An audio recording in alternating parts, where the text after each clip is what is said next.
Westwood One, Tennis Channel is still one, or sure, we'll throw it on there. That's fine. All right. All right. I think this is mainly just meant to be a Q&A. So if you've got anything that you want to open up with, Ryan, I'll just sort of. We've got one microphone, only one. So. Darren, I have 59 minutes of material. Then you can ask your question. So should have about 1 minute for you. Now, great to be here. Good morning, everybody. Normally, if I had a game, I would not be at a rooftop bar the night before. I think most of us in here are pretty responsible, but I think it's also an indicator of what this whole weekend is, which really strikes me when I talk to people and recognize that this is the least stress any of you will feel over the course of a year. Normally, when we're running into each other, you're on deadline, you've got a game to prepare for, you've got more boards to do, and your mind is elsewhere because you know the responsibilities are stacking up. But this weekend, talking to everybody, you're getting everyone in a tranquil state, which is nice. It's nice to see people not feeling the stress and the angst that is normally assigned to what we do. And what we do is really fun, but it's also a lot of responsibility. And we all have standards in which we want to maintain. And that means putting in the work, and it also means performing. So for me, it's sometimes a very simple philosophy. It's the preparation, and it's the performance. The preparation, anyone in this room already knows, that's a very personal thing. You can talk to others about how they do it. You can talk to others about how they categorize it in their mind, but ultimately it comes down to you because you're the only one in your office or in your apartment or in your house. You're the only one that's doing it. And then it's a very private thing. Once you get to the game, how do you relay that information? How do you perform it? Because there is a performance aspect to what we do. So instead of going through an hour of my background or stories, there are plenty of things online that you can read about on your own. Let's talk about that process. Let's talk about digging in and what it requires. And we can get a couple of things out of the way because these are questions that I get a lot. Is that your real name? Yes. It's my real name. I didn't make this up. My parents, this was the 60s, there was a lot going on. Who knows what was happening? And then the other question, is that your real hair? Yes. It is. I know, it's beautiful. You say, how is that possible? It is. It is. Howie Denneroff knew me in college. This is not a toupee. It's the real McCoy. Real name also, is that your real name? Is it Daron? I'm sorry. No, it's Darren. I get that a lot. Is it Ian? Is it Ian? Is it Ion? I did the French Open with Martina Navratilova my first year there, and she called me Jan for an entire match. And I did not correct her. She's Martina Navratilova. I just went with it. And then the next day she came and she said, is your name not Jan? I said, no, it's Ian. Why didn't you tell me? Oh, it was a great story I would tell one day, 2023 here at NSNA. So in my estimation, what's the most productive thing we can do today for an hour? And we could talk about what really goes into this and how do you get to that place where you're comfortable and the best version of you is on the air. And ultimately that's, I think, where we're all trying to get to. And my goal when I started this was to be conversational on the air. What you see here is hopefully what you're getting on a Sunday afternoon or a Thursday night or a random Tuesday night in the NBA. My goal was to not be a robot and not be programmed in some way where wind him up and let him go on play-by-play. It was to bridge the gap of being conversational, but being authoritative in what you do. Being an expert in your subject matter, but not being patronizing in your subject matter, not talking down to your audience, including them, considering the audience. If you're doing radio, considering the listener. What do they need from you? When you break it down to the most rudimentary part of this job, who are you doing this for? Yourself, your family, your friends? No, you're doing it for an audience. And you have to have a really good sense of who your audience is. If you're not constantly thinking about that, then you're not doing everything in your power to do this job the best way possible.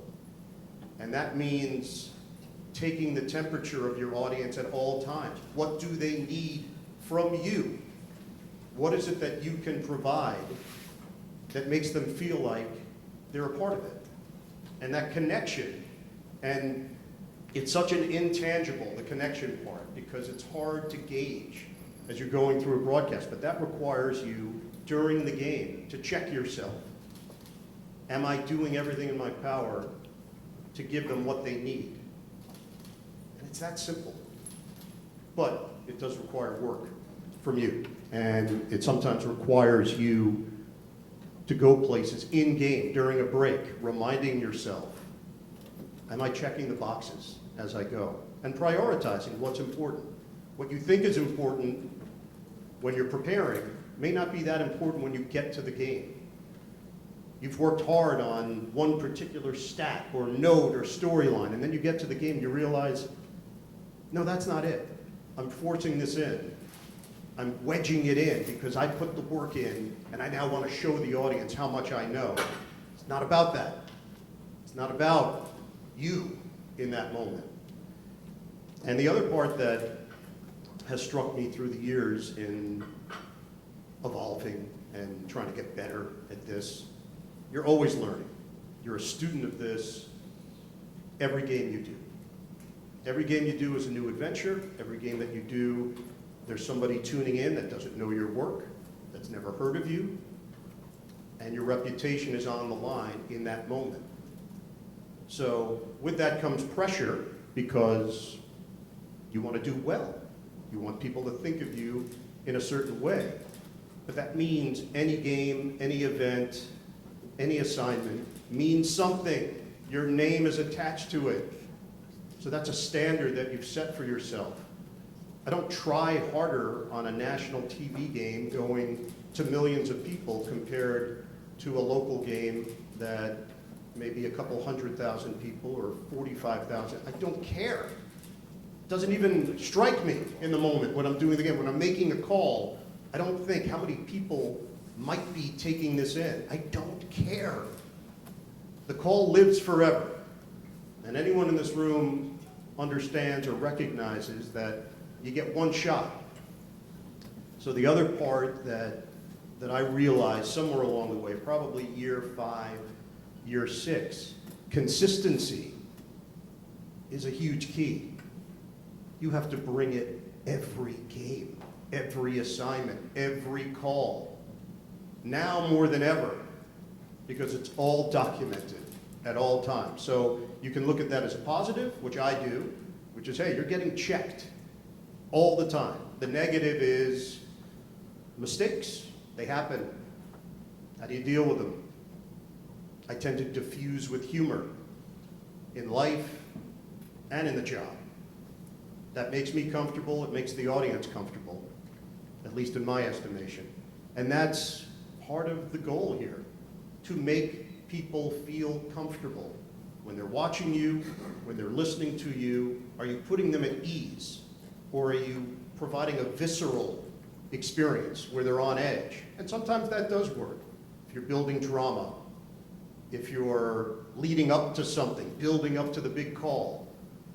But for the most part, your job is to make people comfortable. Comfortable in this setting, comfortable in a game setting, comfortable on a pregame show, postgame show, talk show, interview, you name it. That's part of the job. And if you're not comfortable, odds are they're not going to be comfortable. So the goal is to get to that place where you're comfortable. Last thing I'll mention before we go back and forth here, Darren, is how do you conduct yourself off the air? Is it close to who you are on the air? Because it should be. There shouldn't be a huge difference. I'm not saying when you go to a restaurant you're in full broadcast mode and the waiter's taken aback because you're full enunciation and trying to project to the back of the room. It's not it. There are some stipulations where maybe you catch yourself, but in the way that you articulate, in the way that you communicate, there shouldn't be a huge difference. You shouldn't become something else when the light goes on. There should be a continuation of who you are into the on-air version of who you are. And there are times during your career where you have to be wary of that and aware, because if you're doing a lot of games a week, the lines suddenly blur. And the hope is you can find that happy place. You know, for me, doing a game, I want to feel like I'm in the action, not above it, not hovering above it. The goal is to feel like you're in it. The words are flowing because you're as one with the event. Does it happen every game? No, it doesn't. Guess what? Things happen in life. Other stuff is happening in your life. Got a bad night's sleep at the hotel, thin walls, guy next to you has sleep apnea. It happens. For some of us, it may have happened last night. I don't know. This is not a knock on the Marriott here at Winston-Salem. It seemed like fine walls, well built. But it does happen. Things happen. Your ride over to the game wasn't on time. Now you're 15 minutes delayed. And now it's throwing you off. Nobody cares. Ever. Nobody. Even your wife. She doesn't care. She might care. My wife cares. She's a caring person. But most people don't care. So can you put everything off to the side and lock in? Because it takes so much concentration and focus to do this job well and to nail your job. And you can get reaction from others, which is important. Feedback is wonderful. But ultimately, you know, in your gut, when you take the headset off, you know. You know what kind of broadcast, what we can be tough on ourselves, that's great. Perfectionism is probably a very common trait in this room, and I get it. And that's important too, of knowing that maybe you didn't choose the perfect word in that moment, and you look back and say, oh, I could have said that, I could have used this phrase. At some point, you don't beat yourself up. You get to a place where you're satisfied with who you are and how you present yourself. And for me, it didn't happen overnight. It took a long time to get there. So ultimately, for all of us here, I think I understand where you're all coming from in this job. You want to get better. You want to do it the right way. You want to treat people the right way. You want to be a good teammate. All of these things that have become second nature to me were not part of it when I started. I was very much all about me and you have to be. This is a very odd job in that it takes supreme confidence to go and do it. Supreme. When they say go in your headset, that's all you. But it also takes a high level of humility to do it well. To recognize that you don't have all the answers and you're not perfect all the time. How do you strike the balance? And the human side is important. I think ultimately fans see the human side and connect on a human level.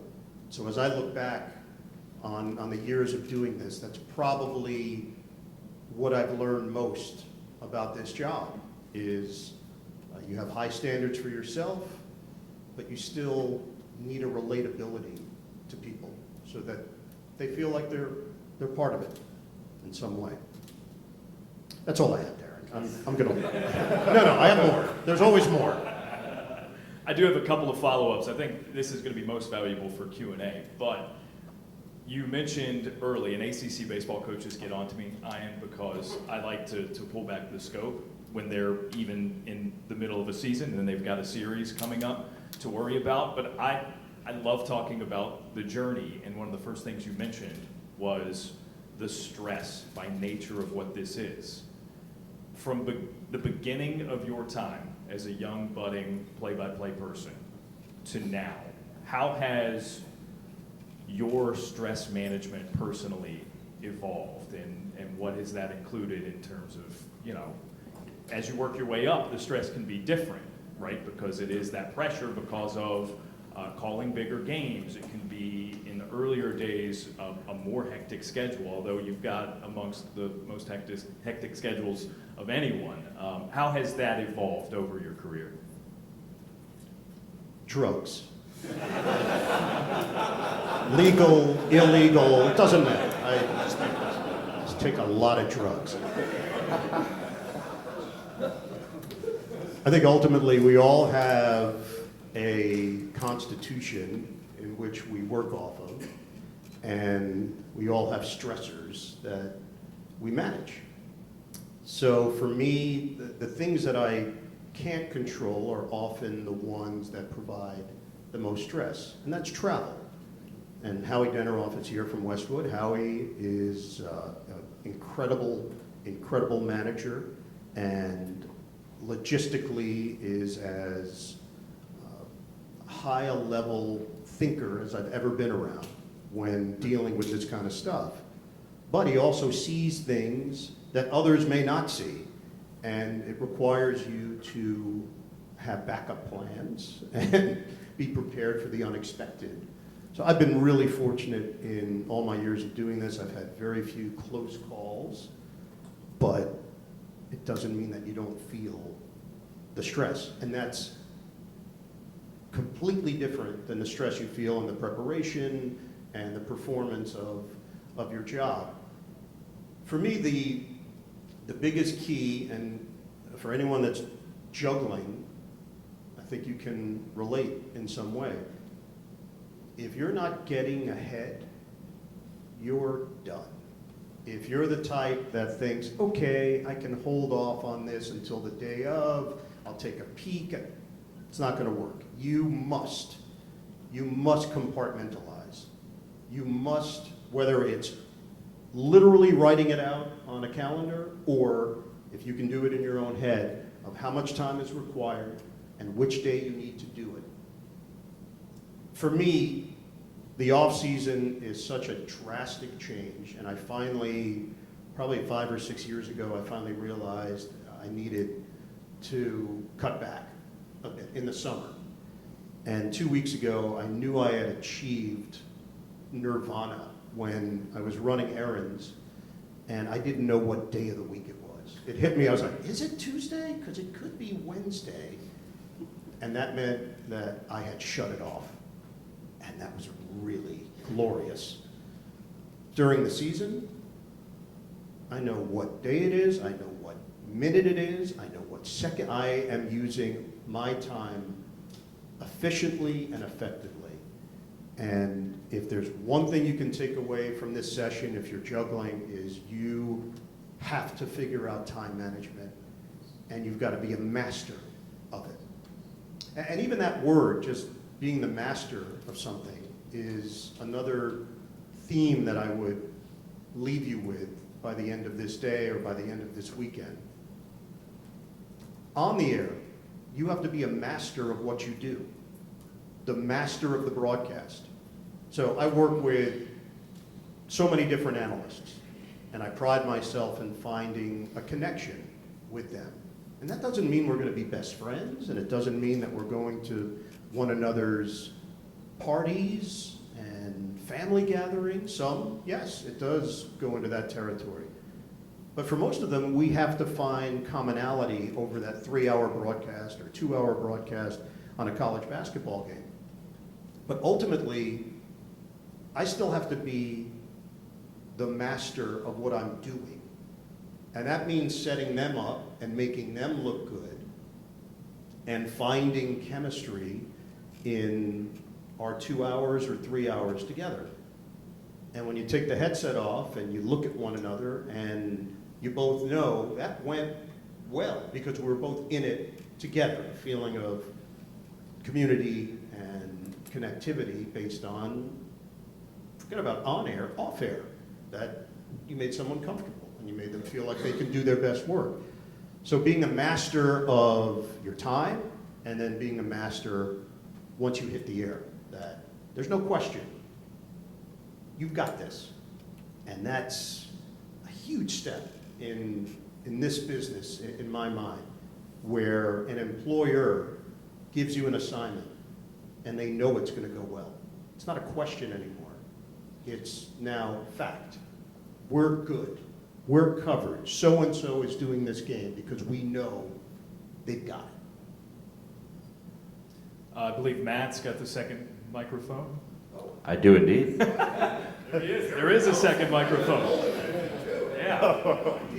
Even though there was a second microphone. All right, so if anybody's got any questions, raise your hand. And Matt, I assume that's what you're there for, is to take the microphone to them. Thank you, Matt. Young Phil Donahue. Hey, Ian, what's your typical NFL week like, doing a Thursday night radio game and a Sunday? Is that a 7 day a week, no day off? Yes. Week? Completely, Rich. It's chaos. In the grand scheme, it feels chaotic. I've gotten to a point now where I know what to do and I know how to do it. But the Monday of that week is like a fire drill. And I don't know if I could even explain to someone because it's become so innate.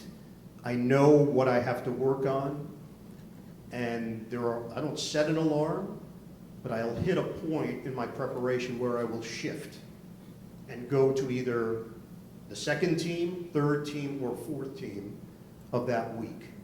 And it requires, at that point, not only understanding what's necessary, but when to step away and move on to the next thing. And that comes with trial and error. And I think also anyone in this room, we all have an idea of how we want to do something. And then we tweak it. And we understand that, okay, this used to work for me. And now I've recognized I've got to do it a different way. Or I remember early in my career, I committed a lot of time and energy to particular parts of a broadcast that never made air. And I thought to myself, what am I doing? Why? This never makes air. Am I doing this just for me to feel comfortable? And the answer was yes. Things that may not pop up on the air, I still needed to do it to feel like I was prepared for the event. Maybe the biggest adjustment that I figured out somewhere along the line was everything that I prepared doesn't have to make air.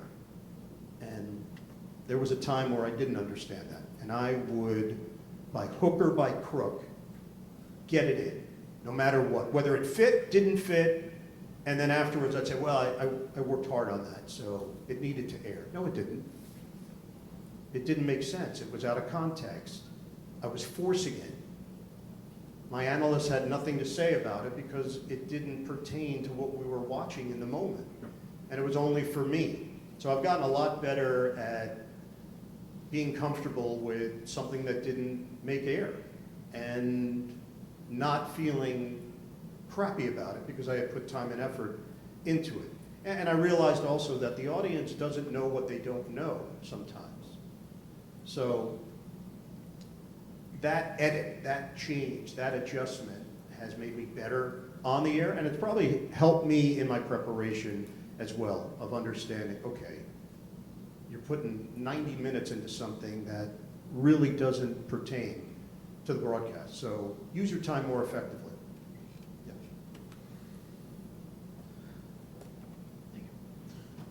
Well, first, if you're on the 17th floor, that was probably me, but I was using a CPAP machine, so I apologize. I'm on 15, so you're not the culprit. All right, good. I have two questions for you. First, when, I know you obviously prepare all week, but do you prepare differently based on who you're gonna be with, if it's gonna be, you know, Fouts or Romo or whoever it is, based on what their strengths are, what their weaknesses are, one of them likes to talk more than the other one, or what have you. And also, I watch all the games on TV just like everybody else, but I'm completely blind.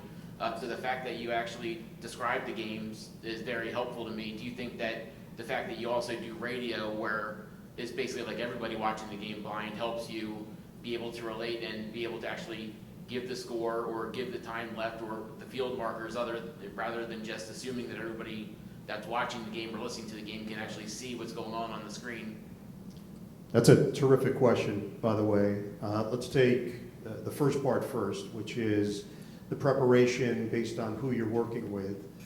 I don't know if my preparation during the week changes, but my comportment on game day may change. If I have someone next to me who has an excellent sense of humor, then I know that we're going to go places on the broadcast that we may not go based on a different partner. I'm not going to force someone that isn't comfortable in that area to try to be funny. I'm going to try to maximize what they bring. If they love strategy, great, we're going to lean into that. If they love X's and O's, wonderful. If they do have a great sense of humor, then there's a pretty good chance we're going to have a back and forth that's memorable or is something that stands out as a little bit different than the other crews. But I don't want to put them in an uncomfortable position. So I'll tailor what I'm doing based on who my analyst is. The idea that these days are done. There used to be a time where the play-by-play announcer was running the show and they were doing their thing no matter who was sitting next to them, they were going to do it their way. That doesn't fly, in my mind, anymore. You're a team, and if you're not maximizing the strengths of who's sitting next to you, then you're not doing your job well, because it's part of the job description. You're there to make everybody around you better. The second part, when I started doing radio again for Westwood, I didn't know how that would work. Forget about scheduling.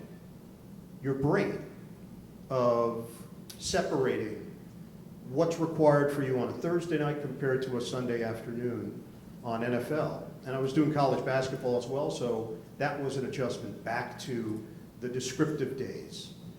And it ended up being one of the best things to happen in my career, because it gave me real value in what's being asked of you in the moment, compared to, I'm just going to go do my thing, and yeah, we'll see what happens. No, you have to have a clear plan. There's got to be a switch in your brain. And the reminder, am I doing what is required of me to do this job well? If you're over-descriptive on television on a Sunday afternoon, people will notice, and they'll get annoyed. And if you don't have enough description on a Thursday night, same holds true.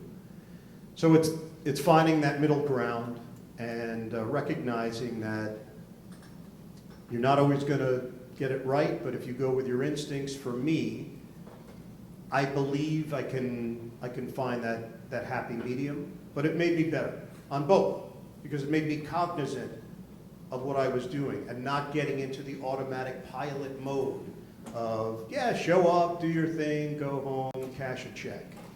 Yeah, I was, as I mentioned earlier, as one with the event, as opposed to hovering above it and just going through the motions of it. Anyone else? Any questions? Good lateral speed. I wanted to rehash a question that I think is important for people to rehear your answer from the STAA summit you did a few years ago. You know, we've a lot of us who were here last night had the pleasure of meeting Alicia and Noah, and we also know you have a daughter. What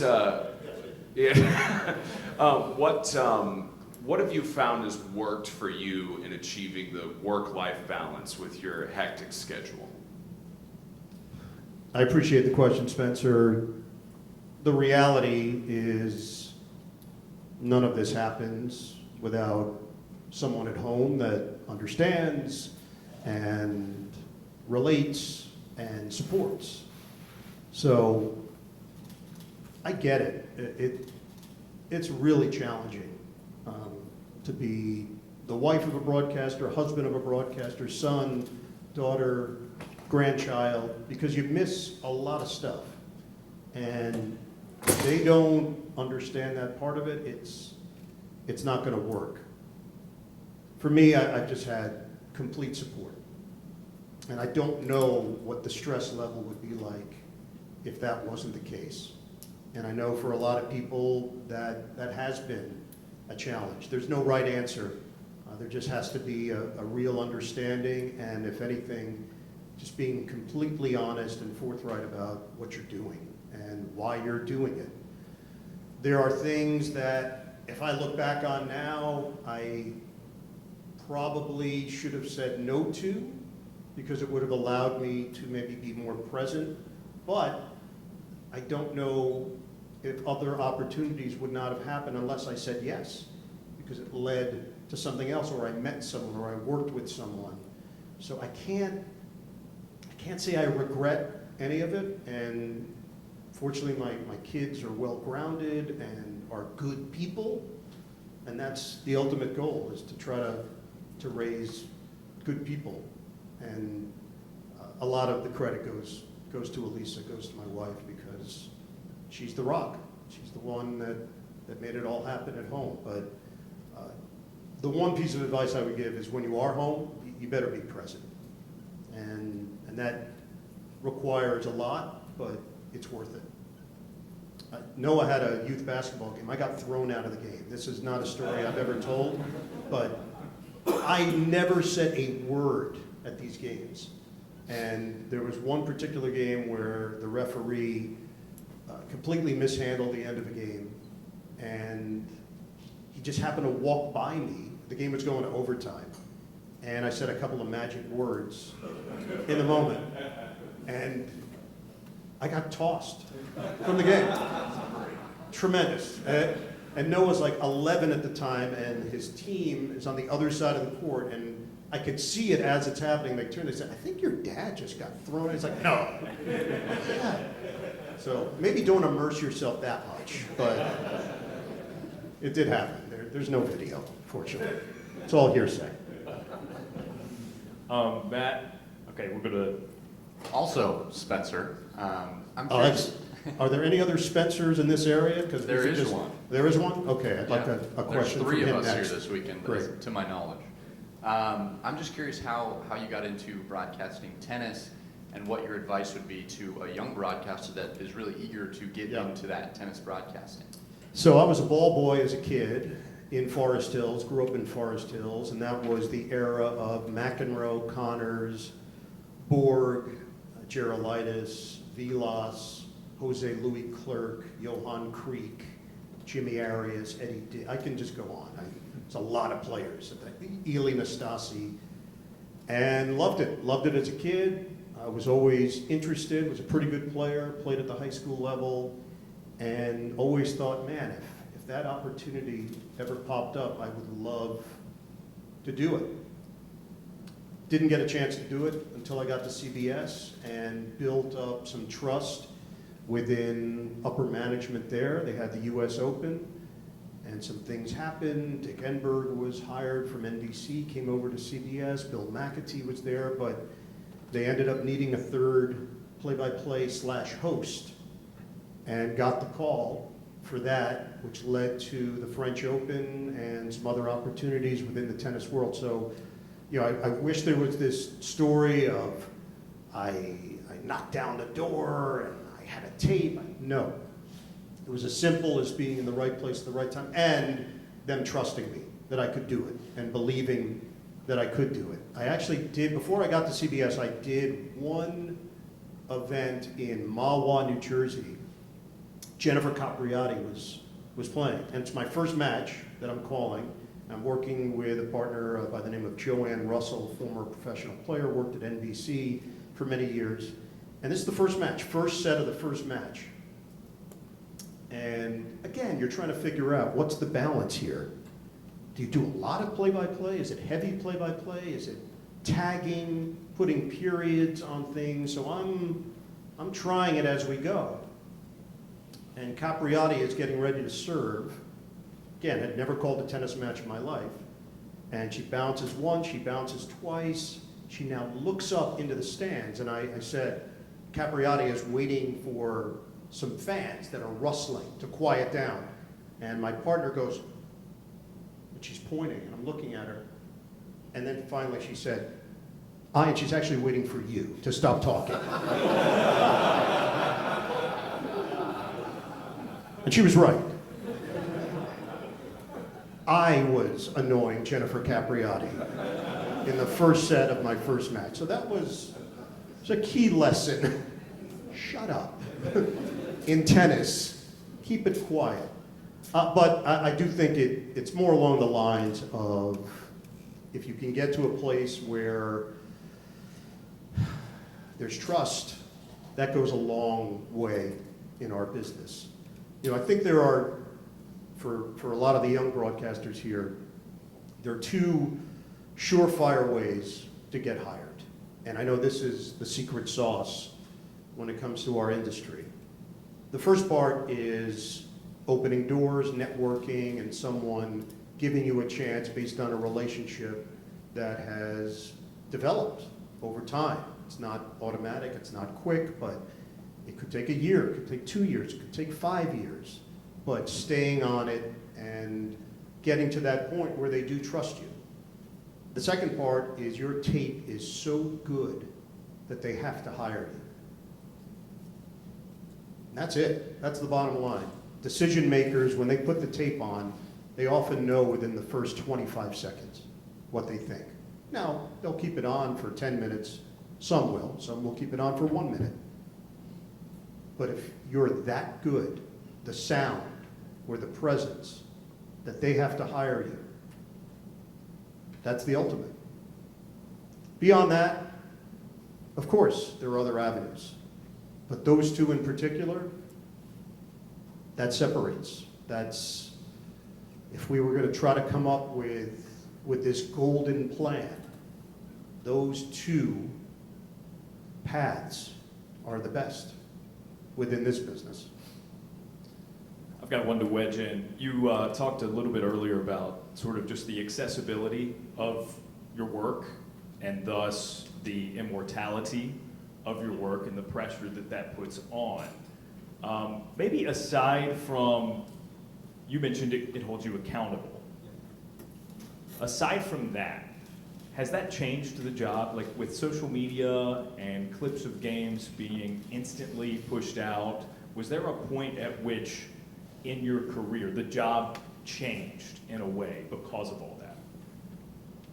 Well, I think it's changed for everyone in that it's happening instantaneously. You know, it used to be if you made a call, you might hear it the next day. Maybe it gets picked up by a local radio station on the morning report, or ESPN plays it. That was a huge deal. If you had a call and ESPN played it the next day on their top 10 or a highlight package, you were blown away by the idea that people around the country may hear your call. Now, because it's so quick and it's disseminated within seconds, it's out there. You know, the NCAA tournament, if a call connects with viewers, my phone is out of control. I mean, I can't recall, maybe, no, it might have been NBA playoffs. I had Memphis and Minnesota, and Ja Morant had a ridiculous dunk. And I had a call at the end of it with the quick phrase, a jawbreaker. My phone nearly blew up. Like, that's the difference now. It's the instant reaction. And I was not checking the message. We still had another quarter to go. So if you get stuck in that world of, let me go through this, couldn't do it. No exaggeration, I had 400 texts. How, why? I have no idea why, because it just caught fire. So there's something that's so different than what it used to be. you would do your game, and then occasionally you might hear from a person that was watching or caught a highlight, and now it's very much in the moment. So that's a good and bad thing. I mean, it's great to get that kind of instant feedback. I grew up in a family. My father was a stand-up comedian, an actor, and a musician. My mother was a singer and an actress. So they had an act together. My mother would open as a singer, my father would close as a stand-up comedian. There was a stretch when I was about 6 years old. They would bring me on stage at the end.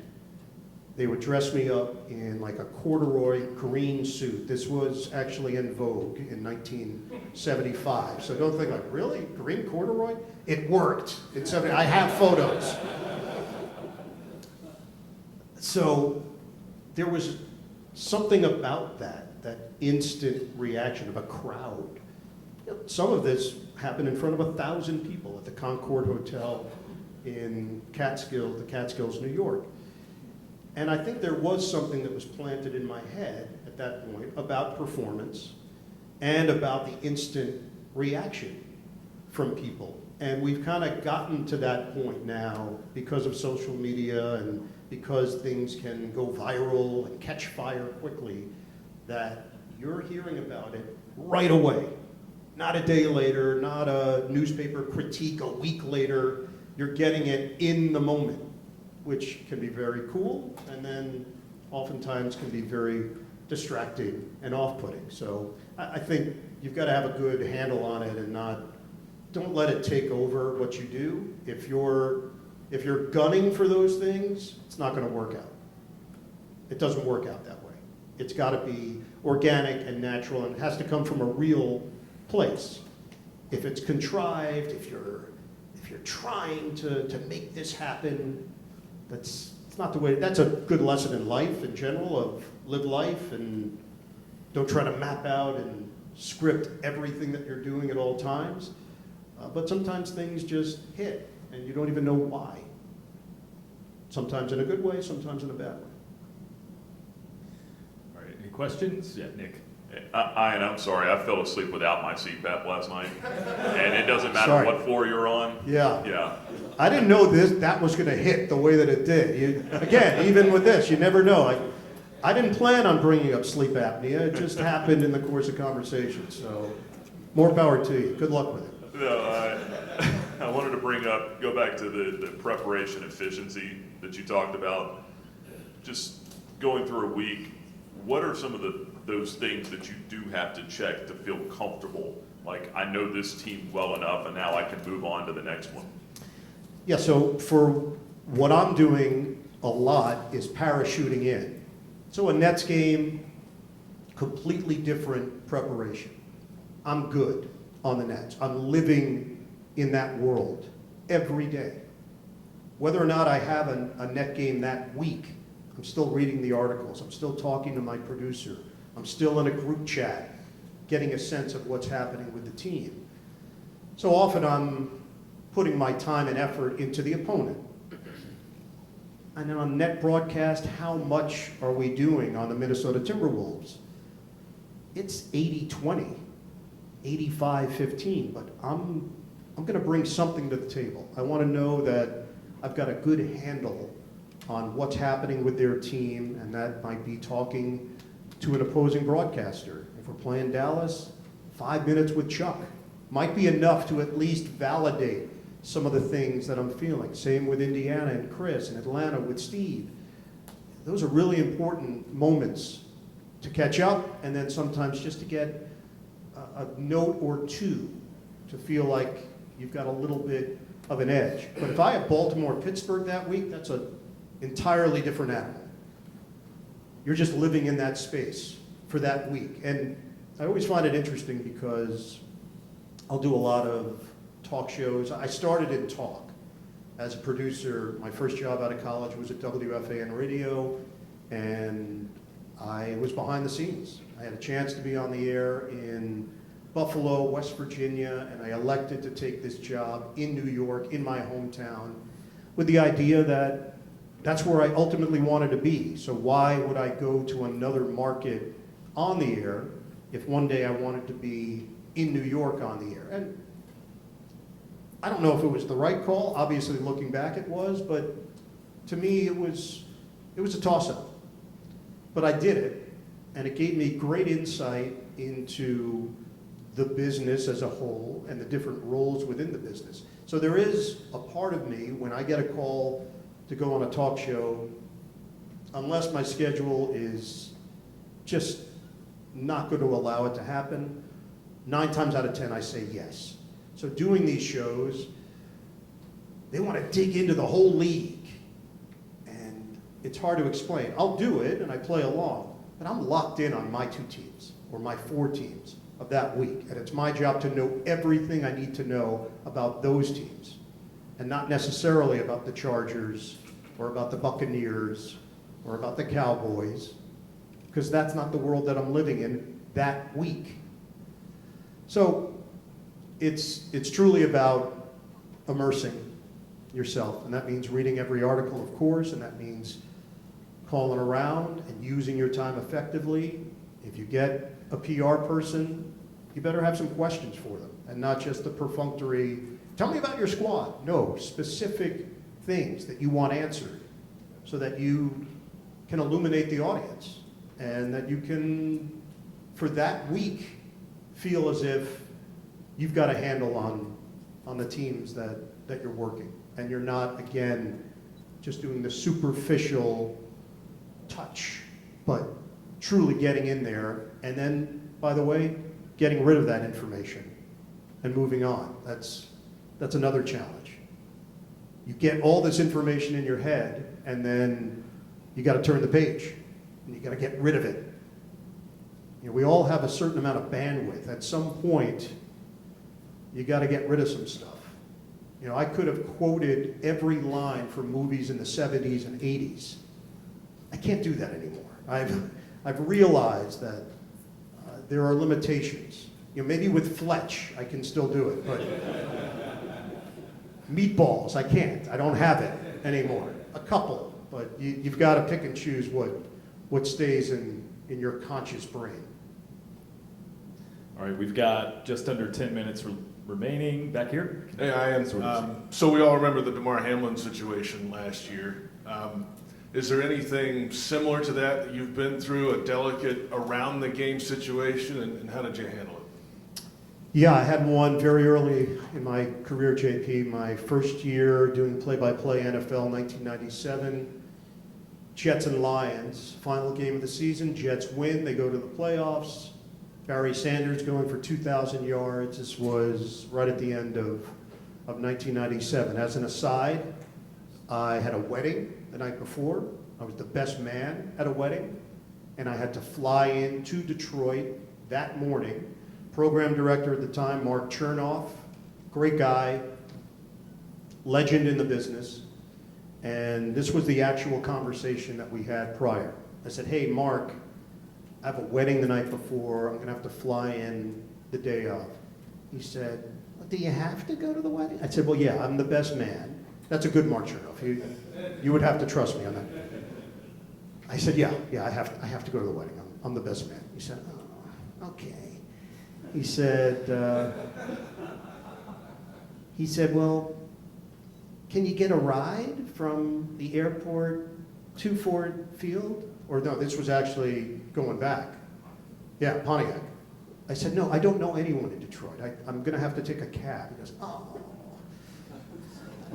Thinking about finances at that point. He says, well, maybe someone you went to college with? I go, oh, we're really having this conversation? I don't know anybody in Detroit. There's no one to pick me up. So, wedding, very little sleep, make the flight, early flight, land in Detroit, get to the game, everything on the line for the Jets. In that game, Bill Parcells does not trust Neil O'Donnell. He has Ray Lucas come into the game on a couple of occasions. He has Leon Johnson throw a halfback option, intercepted in the end zone.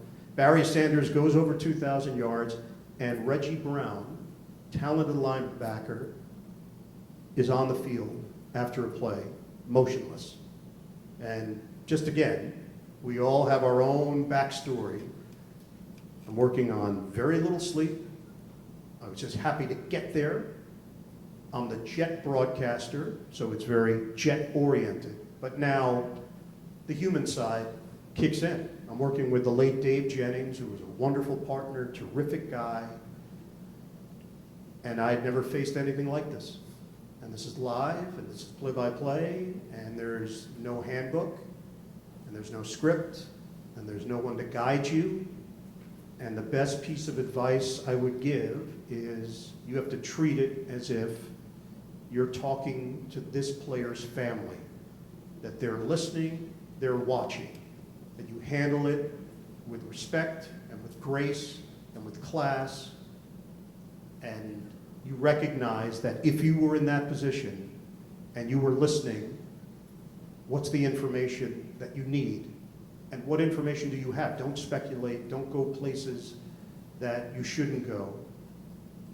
And I've just tried to subscribe to that for the rest of my career. And there have been some instances since that point of players that were injured at a level where it stops everything. What happened with Damar Hamlin, obviously, that's at another level. His life was seriously in danger.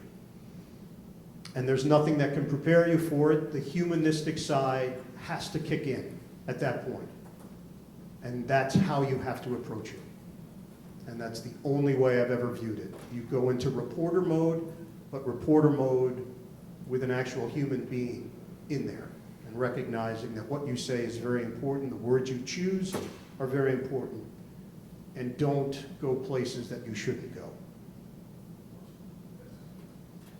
All right, we probably have time for one more. Matt, is this your question? I'm just saying there's one more question available for people. One more. All right. Oh, okay. All right, here we go.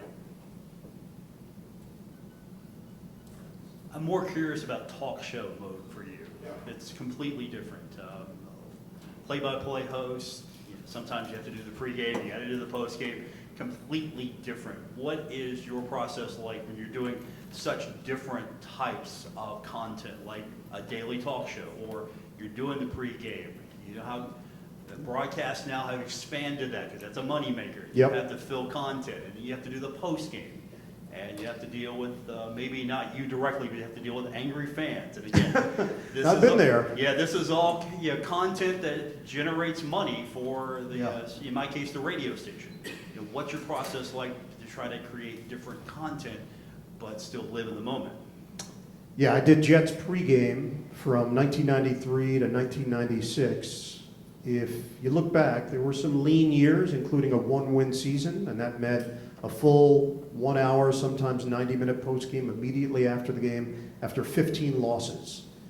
And the temperature of the fans and how you relate and connect. Are you with them? Are you against them? Are you fighting them? Are you agreeing with them?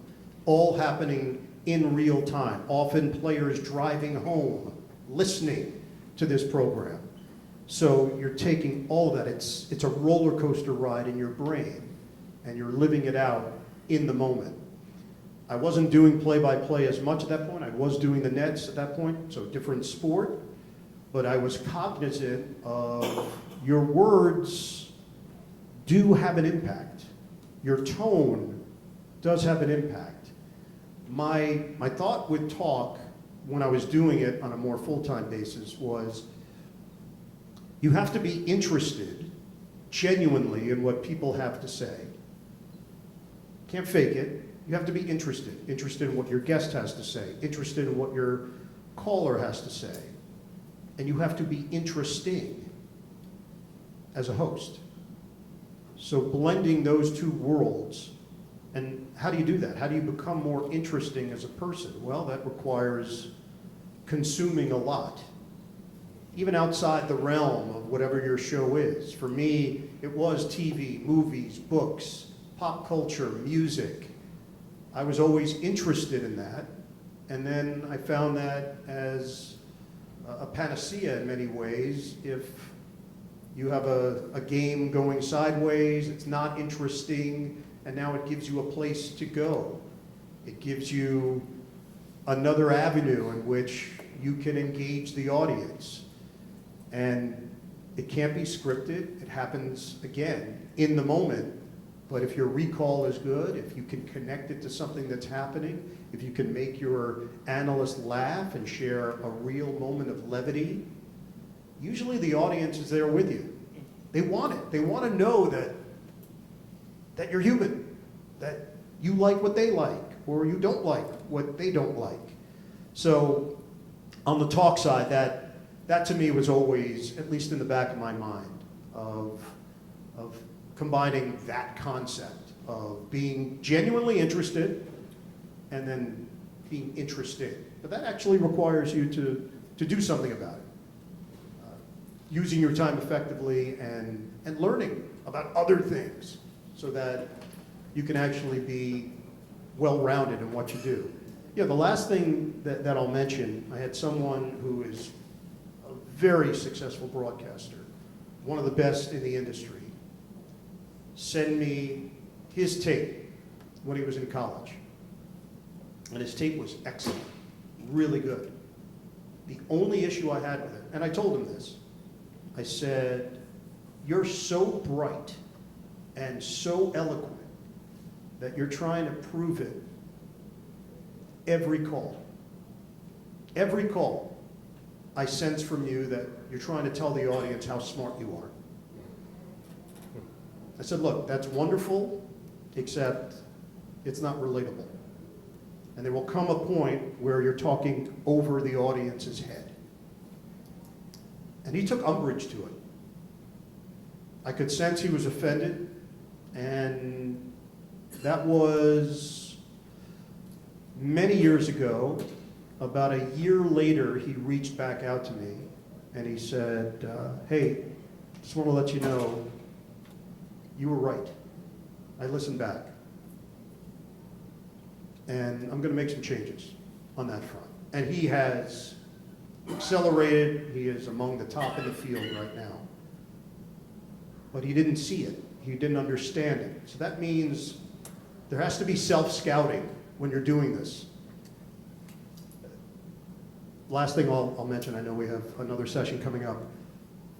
My first 4 years at CBS, I would watch my tape back Monday morning, clockwork, analyzing every word, every moment, every back and forth with my analyst. And I wasn't getting better. And I didn't know why. And I realized that it was so fresh in my mind that I wasn't really learning from it. Everything I said, I knew why I said it, why I had to use that phrase in that moment because that's what struck me, or why I used that stat. Finally, in year 5, I made a change. I stopped watching my stuff Mondays, and I started picking a game from a year earlier, 2 years earlier, and watching that and critiquing it. And I improved immediately because it wasn't fresh in my mind. And I could truly critique the tape. I didn't remember what was in the open. I didn't remember why we did that storyline. It was all new and fresh. And I could make actual changes to what I was doing. And that became my habit. I really don't watch my stuff back or listen to my stuff back immediately after. I don't find the value in it. It's still very much there. I know everything that I said, why I said it, the reasoning behind it, and now with a little bit more perspective, a year later, and a random game, I know nothing. I don't remember what the storylines were. I can see the open and now understand when I watch it, oh yeah, that made sense. That was good. That laid the groundwork for what we were doing. That set the table. It planted the seeds. Or an open, you go, wow, that did nothing. That was just 2 guys or 2 gals talking. What are we doing here? And it just made me better. And that was probably 2001, so 20 years of now doing it that way has been much more effective for me. That's great stuff. Let's give a round of applause to the National Sportscaster of the Year. I am Eagle. Great to do that. Good to see you. Appreciate you.